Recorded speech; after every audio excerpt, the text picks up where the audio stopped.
Hey everyone, it's Make Your Mandala Day. I know we've all been excited to use our colored sand, and today's the day. We're going to make our mandalas. So I tried to make this video a little earlier, and then I ran out of storage space on my camera. So I've already started drawing my mandala, but I'm going to take you through the steps anyway. The first thing to do before you even start is to think about those monks and about how much time and care and patience they brought to this work of creating a mandala. Now, you're not going to take a week to finish your mandala, more than likely, but still, it takes a lot of patience to work with the sand. It's a different media, and it's not as precise as using a marker or paint or anything that you're used to working with. So I want you to just take a deep breath. I want you to take your time. I want you to summon all your patience. And when you feel like you're not patient and you're not in a good space for working on this project, I want you to take a break and come back to it later. Okay? You're going to create something that's beautiful and that's you and that represents some beautiful colors and patterns that'll be meaningful for you. So just take a deep breath and let's get started. First, you're going to gather your supplies. And the first thing to do, and this is really important in this project, is to have some sort of piece of cardboard or craft paper or something underneath your workspace. Because when you get to the gluing and sand part, you're going to be shaking that sand off of your paper so that it only sticks to the glue and leaves whatever nice shape that you want it to have colored in. Okay? So you're going to need this underneath. Otherwise, you're going to make a huge mess all over everything, and it will be unpleasant and difficult to clean up. I'm just using the inside of a cereal box, but you use whatever you've got around. Next, I want you to get a piece of paper, and as you can see, I've already started my mandala. I'm just using a 9x12 piece of watercolor paper. If you choose to use watercolor paper, I suggest you use the non-toothy side. So feel each side, and whichever one is less textured, use that, because you're going to be drawing on here and it's a little bit easier to make your circles if you don't have all those bumps to worry about. Next, you need a pencil with an eraser. You need a ruler. And since we're going to be drawing concentric circles to work within, you're going to need something with which to draw them. You can either use a compass, or you can use a variety of circle-shaped things from your house. So just get a bunch of circle-shaped things that have different diameters so that you can make differently sized circles, concentric circles. So you can use plates and bowls. Here's a small one. It's a little bit of a bigger one. I'm going to use the compass today, so I'm putting those dishes to the side. Now, another thing is you might need lots of bowls and cups because you maybe chose a piece of paper that was larger than 9x12. Also fine. You can have a bigger piece of paper. You can choose to have more concentric circles than I have. I did 4. But you might have more or less. So there's no right or wrong there. Choose whatever works for you. Something to keep in mind when you're drawing your designs is you want to make the designs themselves big enough to put glue and sand in them. So you're not going to be able to do super teeny tiny things probably. But a smaller space might be easier to cover with sand, so you can make that choice. You're also going to need a paintbrush and glue. Now you can use craft glue, you can use school glue, don't use a glue stick. And this paintbrush is going to be for spreading the glue in the little shapes that you make. That means it's going to get messy. It's probably going to get sand in it. So if you do not want to mess up one of your brushes, you can use a Q-tip instead. Or perhaps you have something else around your house that you can just spread the glue with. Last, you're going to need your sand. Now, I forgot to make up a set of sand for myself when I was separating all the sand for all of you. So I actually have some of these little bottles of sand that I'll be using. I'm just going to make do with what I've got. You'll notice you have 5 colors of sand. That's traditionally the number of colors that are used in a mandala. You all have different colors of sand though, so it'll be fun to see everyone's creations. They'll all be, of course, different because of the different shapes and sizes that you choose, but also the colors will be different, so that'll be fun too. So let's get started. First thing to do is find the center of your paper. There are really only 4 steps here, by the way. We're going to find the center of our paper, we're going to draw concentric circles, we're going to draw designs within each of those concentric circles, then we're going to fill all of those designs up with glue and cover them with sand. And that's it. So step 1, find the center of your paper. Mine is 9 by 12, as I mentioned. So I'm just going to take my ruler and go across. I know that the measurement across horizontally is 9 inches. And so all I need to do is mark the 4.5 inch place. That's it. Put a little tick mark there. Then I'm going to take my ruler, move it to a vertical position, line it up with that tick mark, and because my sheet of paper is 12 inches long, I'm going to just put a little mark at the 6 inch place, and that is the center of my paper. You can do the same with whatever dimension paper you have.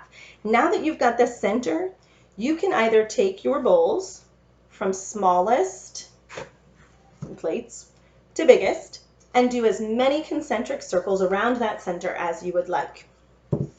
Using clear glasses is best because you can actually see your dot, so you can keep your center in the center. But I'm sure you can eyeball it and make do with some opaque things as well. I chose to use my compass. If you choose to use a compass, all you have to do is put the point of your compass on your center and take your pencil part and put it down on the paper at varying widths out from the center, radiuses out, radii out, and spin it around to make your circle. Like I said, I chose to make 4 circles. So I have 1 in here, 2, 3, and 4. And as always, since this is a video, pause me if I'm going too fast for you, right? So once you have all of your circles drawn, you are just going to draw within each circle. And I'm going to tilt you down so that hopefully you can see what I'm doing as I work. I'm going to work on this next level, keeping in mind that I'm going to be trying to fill these spaces with sand. So I don't feel confident that I can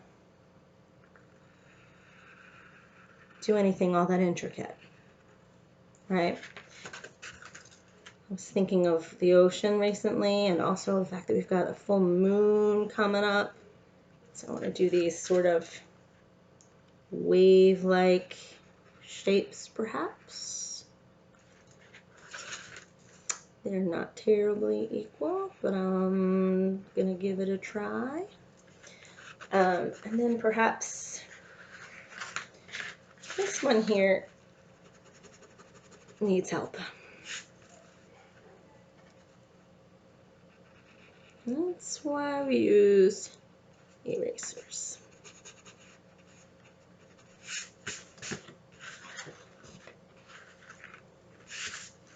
If you want to, you can put maybe circles. Think of all the different kinds of lines there are. There are zigzag lines and there are squares you could draw.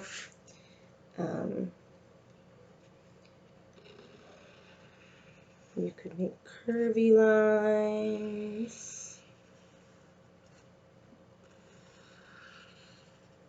Keep in mind that not only are you going to be filling the shapes you draw with color, you're also going to be filling the shapes that are left behind, the negative space, with color.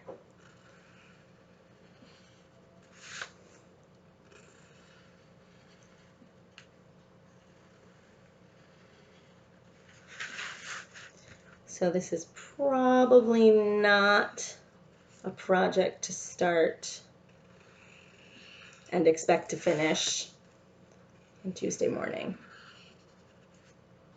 But that's okay. Take your time, and when you finish, you finish.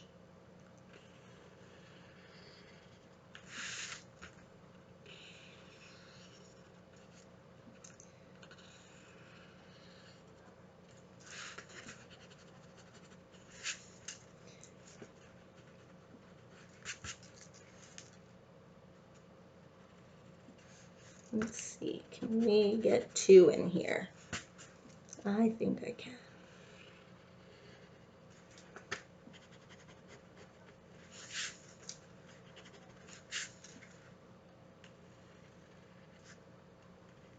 It's kind of a skinny one. Gives you a major appreciation for the work of those monks, huh? And they had everything so even and perfect as they worked. I think I'm going to leave it like that. We're going to keep it simple. And I'm going to get my glue and my paintbrush. I'm going to choose my colors. I think I'm going to do blue and yellow. I'm going to do green. Let's see, is this purple? It's like an indigo. I think I want to use this purple instead. Purple, red. Should I do white? Red. We're going to do red. Okay. So here we go. I'm not going to do this all on video for you because that would be tedious for you to watch, right? Because it's just the same things over and over. So I'm going to put some glue in this first petal shape in the center. I'm going to just work in the center. It's probably too much glue, so I'm going to take some and put it in the second petal shape as well. I'm going to just move it around with my paintbrush, just to paint the petals with glue.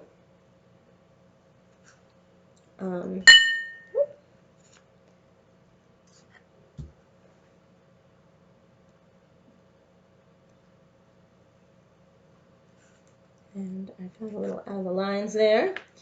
And I think purple's my favorite color. I'm going to start with purple. I'm going to put purple. Purple petal.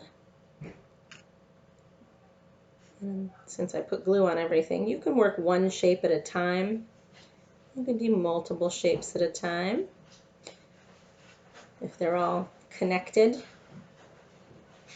And then once I have this, I don't know if I have enough glue there.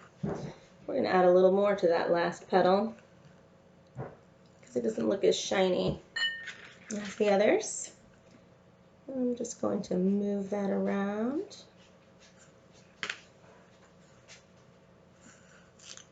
Should probably take the top off, yeah? All right. Now we're working. Okay. And then, this is why we've got that cardboard under us. I'm going to lift, and there is my little flower. Now, I think I'm going to add a little more glue, because obviously I did not cover my entire shape. And you can keep working on it until you get it covered the way you want. Again, patience, right? You need to have lots of patience. And I think if you add a thicker layer of glue, maybe you'll get more, you can do deeper colors, more coverage there. There we go. Now what I had been talking about before was this negative space, right? I think I'm going to use yellow for that. So I'm going to just take some glue and put it in this negative space area. I maybe want to work just one section at a time. So I'm going to spread this out.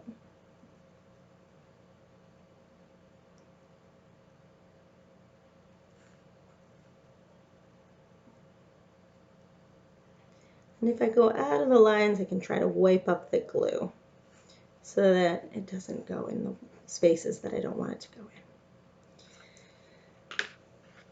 in. You know what? I was going to do yellow there, but I'm thinking I might want to do orange. Switching it up.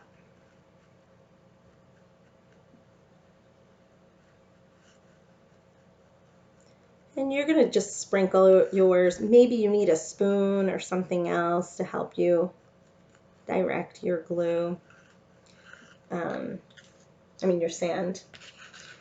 And then again, give it a little shake, shake, shake. There you go. And we'll do our last little section in our first concentric circle.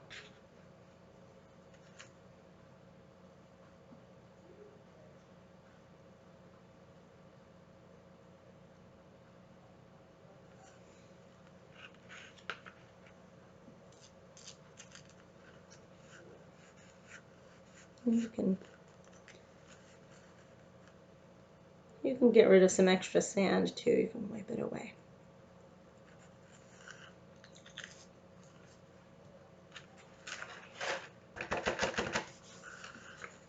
And I see this glaring spot right here. This spot is teasing me. It needs to be purple.